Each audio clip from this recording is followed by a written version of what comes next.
Hello everyone, my name is Matteo Grasso, I'm the founder of DIGIBL Studio, and since February I'm also holding the seat of co-chair for SIG release as a volunteer in the O3DE project. I will coordinate the upcoming release in May 2025, so if you have any question about it, feel free to post in the SIG release room on the Discord server. Before starting, I would like to quickly recap my journey using O3DE. I've started back in July 2021 when the engine was announced for the first time. Over these last years, I made several experiments to explore different aspects of the engine. Part of them were released as a free open source project on my GitHub profile, so you can check them out if you are interested in. In this talk, I'm going to focus on the latest of my experiments, which is a collection of free samples that aim to help learning the game development using O3DE. Let me also mention that I've recently started the development of a new prototype for a strategy game. I will publish progress updates regularly on my social media profiles, so feel free to give it a look if you're curious about its development. In order to better understand the context in which the samples were created, I would like to start providing an overview of the O3D architecture, and in particular, how a project interacts with the engine. This might be obvious to who is already using O3DE, but I hope that it could be an helpful insight for who is still considering picking up the engine for his next project. O3DE is a modular game engine. It has a minimal core that contains all the features needed by the engine to work correctly. For instance, function for 3D math or the classes for the entity component pattern. But most of its features are encapsulated inside dedicated modules, also called gems, that can be activated only if your project really needs them. For instance, the audio, networking, physics, or rendering. This approach also opens to the possibility to have different implementation of the same feature, and your project can select the most proper version to use. As I previously mentioned, the engine is based on an entity component pattern, which means that you have to create multiple entities in a single level. And for each entity, you can assign one or more components in order to define the final behavior of the entity. Components from any gem can communicate with other ones using the built-in event system, which is a reliable way to dispatch messages over the dedicated buses. Each component can decide which event bus has to connect to, and so filtering messages that are received or sent. This approach allows to avoid to declare explicitly the dependency between the two ends of the communication. So the first way to build a new project in O3D is to create a set of new custom components that act exactly like the engine wants. This means that there are no intermediate layers between the engine and your project, which will be just considered as an additional gem. However, this also means that you need to use C++ to develop your project, which may be an overwhelming requirement in some scenarios. For this reason, O3DE exposes part of its feature from a scripting layer, which is called behavior context. Two scripting languages are already bundled with the engine, but you are free to add new one if you wish. When you use a scripting language, you don't need anymore to implement your logics in custom components. Instead, you can use simpler script files that are located in the same folder where you store your assets, such as model files, texture, and so on. Using a scripting language rather than native code has some advantages during the development workflow. In particular, it abstracts the low-level feature of the C++, so that you can focus implementing your game mechanics with a simpler and clearer syntax. This allows to open for collaboration between technical and artistic role without requiring to know every aspect of the engine in order to create a game. In fact, all the methods that can be used by the scripting language are easily listed in a single catalog that you can query at any time. At the same time, a scripting language enables for faster iteration while developing the game mechanics. The editor interface provides all the commands that are required to assign or remove scripts on entities, so that you can test different scripts without the need to restart the editor. Also, every time that a script file is changed, the engine reloads automatically its content, so that you have just to press the play game button to try them out. Last but not least, it simplifies the initial setup of your development environment. The editor already contains all the tools that are required to author script files for the provided languages, so you don't need to worry about installing an external IDE or other stuff. And since version 24.09, you don't even need to install a C++ compiler if you choose to use only the scripts. This is especially useful if you are targeting multiple platforms at the same time, such as Windows, Linux, Android, and iOS, because you don't even to care about their technical differences anymore. The next question is which language you have to use. You can opt for script canvas if you like a quick and easy experience. It's all about connecting nodes within a graph, and all the available ones are listed in a catalog, which is shown on the left side of the editor, or you can also press the right mouse button to open the context menu. In case the built-in nodes aren't enough for you, you can easily create new custom ones in order to expose or implement new features that are specific for your project. On the contrary, if you prefer a more traditional experience rather than the visual programming, you can choose for Lua. It's a battle-tested language that has powered many popular game engines for decades, so you can easily find guides and other online resources to learn its syntax if you never used it before. My suggestion is, however, to use all of them. O3DE doesn't force to select only one single language for project, and so you can mix them as you wish during your development workflow. For example, you may use Script Canvas Graph for those gameplay mechanics that are self-contained or are managed by a single individual. Or you can then use Lua files for the ones that are more cross-referenced or require that multiple members of your team collaborate at the same time. Finally, in case you find that a script file has become a bottleneck in terms of performance, you can decide at any time to port it toward the native code by creating a custom component.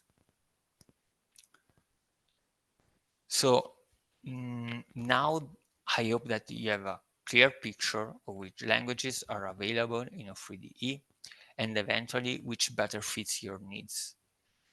But even after making this choice, we still need to figure out what we have to write in order to start creating a new game project in O3DE.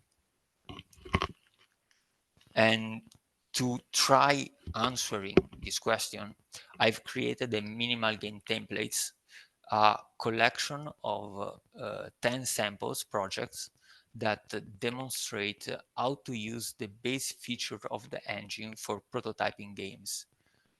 In particular, each sample is focused on a single core mechanic of a specific game type, which is implemented in the simplest and most understandable way as possible, both in Lua and Script Canvas. In this way, you can use them regardless of the language that you have chosen before, or you can also use them as a reference to try experimenting the language that you know less. Please note that I try my best to pick the game types that I feel they could be the most popular ones at this time. But if something is still missing, please let me know, and eventually new example could be added in the future.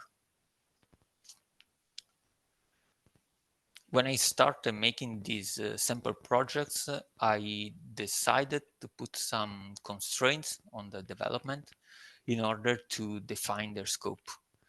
This has probably affected their final look, but at the same time, it has made them an effective tool to learn the fundamental of game development without requiring any prior experience.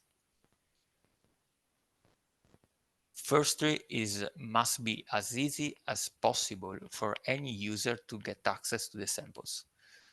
The installation must be started directly from the O3DE project manager and should not require any additional configuration on the user system, such as requiring to install a C++ compiler if not present. Moreover, the sample project have to use only the assets files that are already bundled within the engine, without providing any additional model file or texture. This allows to lower the risk of installation error and other incompatibility that may occur over time. Obviously, this approach strongly limits the final look of the samples, since only primitive shapes can be used, such as cone, cube, cylinder, or sphere. But it would be totally fine, because the main goal of this sample is to help people starting to code in O3DE and not providing a full tech demo to showcase the engine capabilities.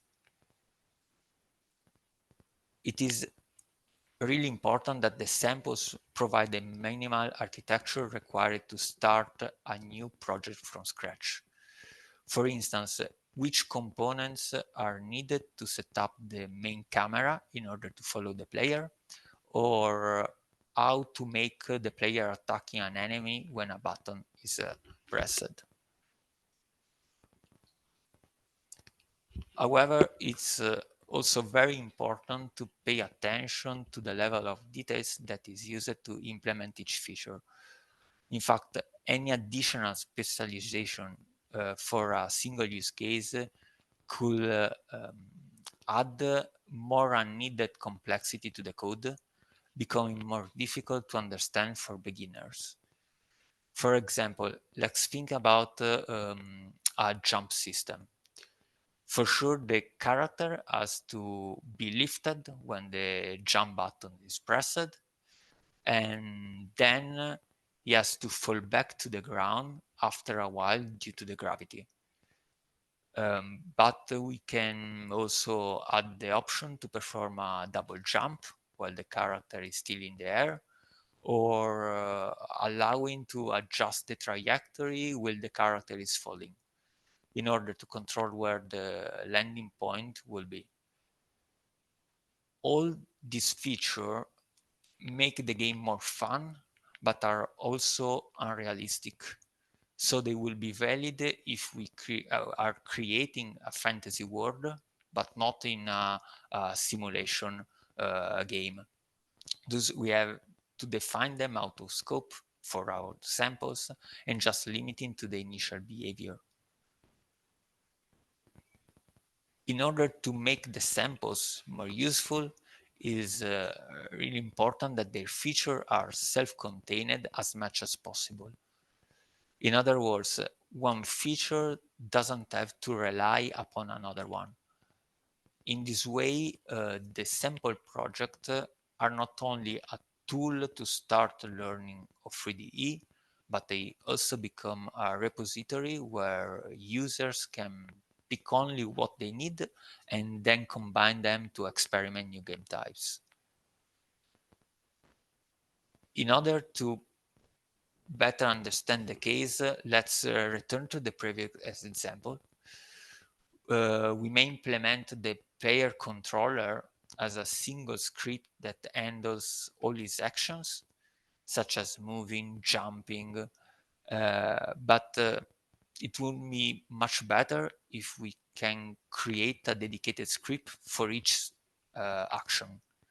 In this way, if we need to reuse the jump for another project in the future, we can just copy and paste a script file instead of trying to extract its implementation from the single player controller. Moreover, if we decide at a later time to enhance the jump system, as we already discussed before, so adding a double jump, an adjustable trajectory, or a custom gravity, the only things that we need to do in our project is replacing the old jump script with the new one. And to do that, we just only have to use the editor interface without modifying any script file. This approach has obviously a drawback, which is related to performance. Multiple scripts file on a single project require more resources at runtime and can lead to implementing duplicated code because you have, for instance, to perform multiple times the input handling. However, since the sample projects are intended for learning purposes, optimization can be considered out of scope. In fact, it's preferable to give more importance to readability and usability over any other kind of efficiency, so that the final result is always easier to understand and study. Please also remember that optimizations are related to a specific use case and must be addressed on a per project basis, not in a generic scenarios like these examples. So now that I'm going to show you how easy it is to install and use these sample templates. First things first, open the O3DE project manager by pressing on the icon on your desktop or by launching the binary file from a terminal window. Choose the engine tab and then select remote sources subsection. Press the Add Repository button and pass the address of one of the available repositories that are listed at the end of this presentation. Return to the main window by selecting the Project tab and then press the New Project button on the right. In the next dialog, if you scroll at its bottom section, you will find two new icons that represent the Lua and script variant of the sample project. There is a small cloud icon in the top right corner that suggests that the template files are still to be downloaded from the repository. So you have just to press the download template button in the right panel. When the download is completed, you can fill all the fields as you wish and press Create Project to continue. Press the Build button in the main window. This is a required action that has to be performed only once in order to copy all the runtime files from the engine folder to the project one. Please note that no C++ compiler is needed at this stage, since we are still relying upon the script-only mode. You can now press the Open Editor button to launch the user interface, then select the main level to start using the sample project.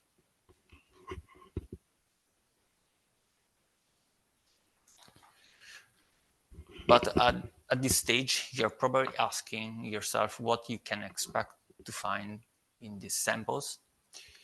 Well, I'm going to quickly highlight all their key features, and I will list them in alphabetical order, but some samples are easier than other ones, so you can study them using the ordering that you prefer.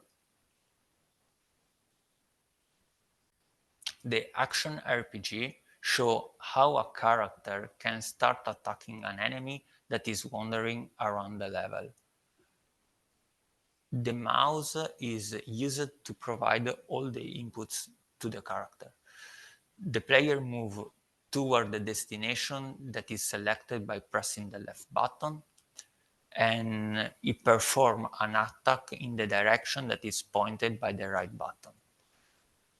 The two actions are mutually exclusive, which means that if the player is moving when an attack is requested, he will have to stop at his current position and then start the attack animation. The enemy is configured to move through 4 waypoints, which are set as a parameter of his behavior script. He can also only react to the player if he's under attack. Otherwise, he continues to move along his path. Both entities have a life script that counts the amount of taken damages. Since there is no user interface in the examples, the primitive shapes are resized in order to reflect the current health value. When an entity dies, it is temporarily made invisible and all its behaviors are disabled. A timer is then used to determine when it can be restored in the level. The enemy drops an item when it's defeated. This example is limited to a health potion that can be used by the player to restore his life. The builder show how to construct an environment by placing atomic blocks, such as a city with different type of buildings, or for instance, a castle with walls, towers, or gates. The position of the mouse on the screen is projected on the ground to find where the block has to be placed. But since a block is the minimal unit that can be used for building, we have to constrain the allowed location in order to prevent that overlapping between adjacent blocks. The grid is also shown visually so that it's easier for users to see how many slots are still free. Another useful hint that we can provide is previewing the block position by showing a block with a transparent material until it is finally placed on the ground. The first-person shooter shows how to throw a ball toward a target, which are located on a shelf around the player. It provides the code to rotate the camera all around the level. Please note that there is no limits on the maximum rotation that you can do, so you may end up to be flipped out. Throwing a ball is a good exercise to demonstrate how to spawn a rigid body and apply an initial linear impulse to make it moving. Then the remaining stuff, such as motion, collision, are handled automatically by the built-in physics system. Every target has a script that detects when it's fallen on the ground so that it can be restored to its initial position automatically. The kart racing show how to achieve a very simple arcade style handling for a vehicle. The arrow keys are used for steering, which rotate the vehicle around its middle point. This is an approximation which is valid as long as the vehicle is short, such as in this example. Speed is accumulated over time according to the user input. And in order to give a better feeling, it is also reduced automatically when no input is provided anymore. This is a very basic way to simulate braking effects due to wind, ground friction, and so on. The platformer shows how to create a character that can explore a level with different altitudes. The movements are constrained to a single plane, so the character can only move forward or backward. The camera is set on its right side, just a bit over its head in order to view the top surface of each platform. We have already mentioned that implementing a jump system is not straightforward as it could be, since there are many aspects that need to be designed in order to make the game fun.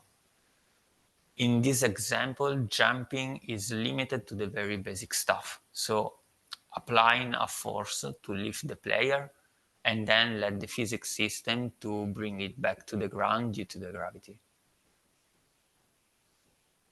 These kind of games are based upon the idea that the users have to reach the end of the level without dying.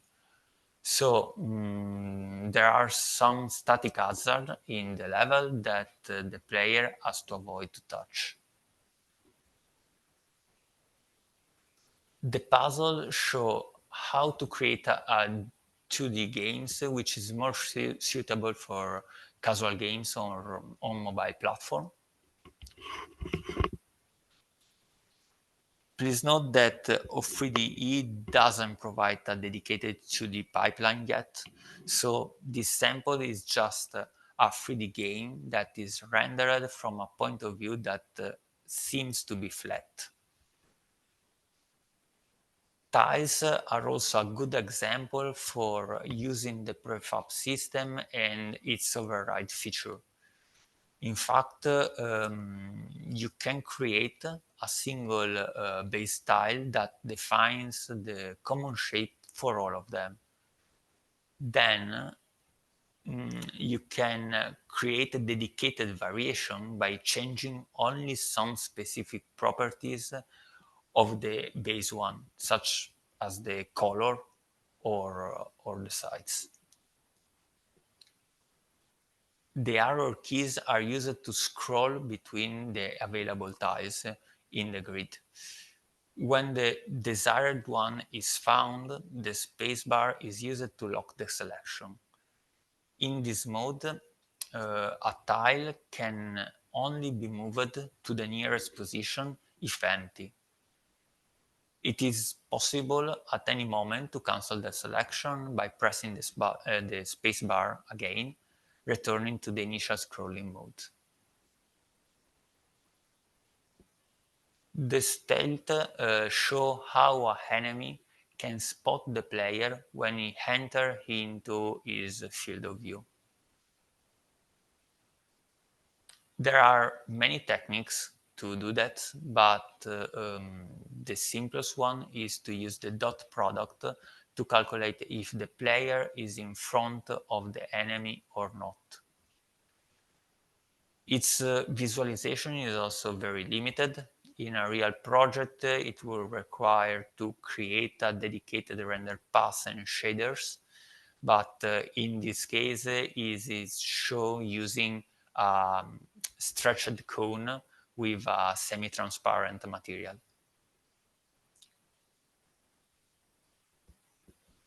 When the player is spotted, it is expected that the enemy has to react. And this allows to experiment with the built-in state machine, which has to switch from a patrolling state to a chasing one. Also, when the player is too far away from the enemy, the behavior must be restored to the initial patrolling state.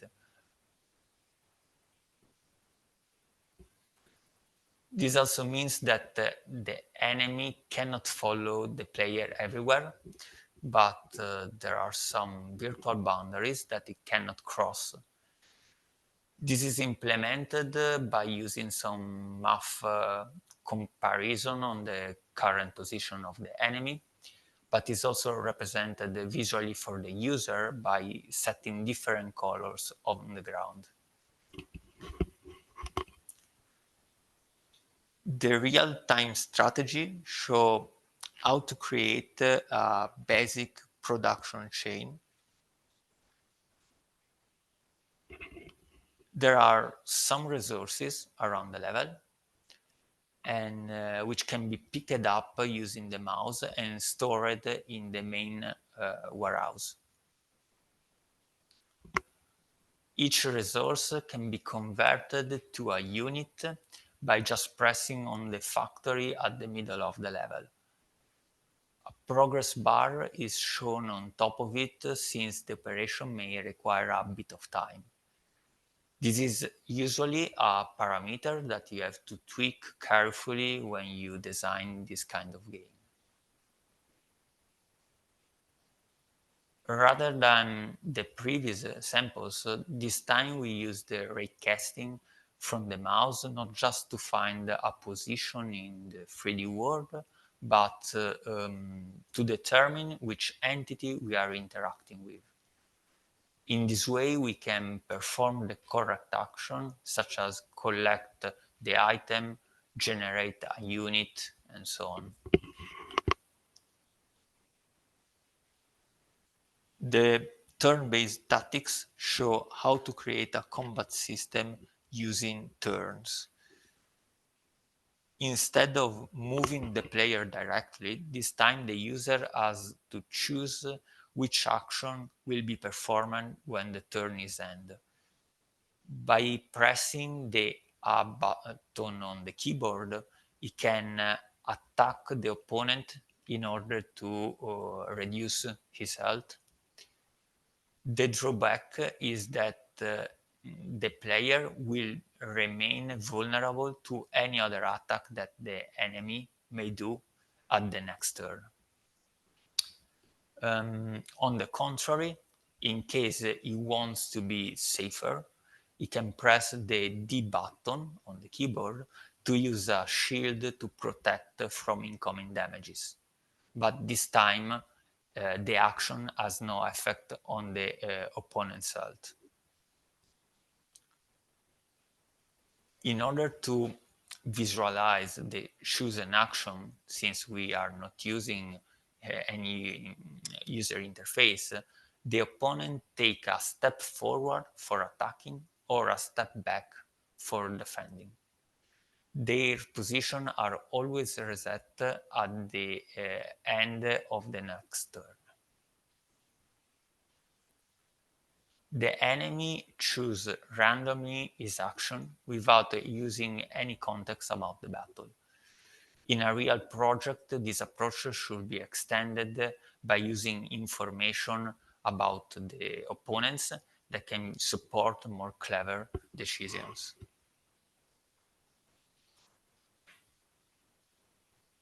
Since, as I already mentioned many times, there is no user interface, an inverted 3D cone is used to point who is currently holding the turn. This is a good exercise for using some properties of the mesh, such as the visibility property. As in the previous samples, the height of each opponent is equal to his current health, so that there is an immediate feedback about the taken damages. The twin stick shooter is the classical arcade game when you can move in a direction while shooting in another one. The two directional inputs are now mapped on the keyboard in order to be used on any computer, but they can be easily extended to support the left and right joystick of a gamepad. The camera is located over the player and follow him while he's moving. And finally, how fast bullets are generated can be customized by using a dedicated parameter in the relative script. And that was the last template in the collection. I hope that you have enjoyed this presentation and this sample project may help you creating your next game. If you have any question or feedback, feel free to contact me on the O3DE Discord chat or on my social media profile. Thank you.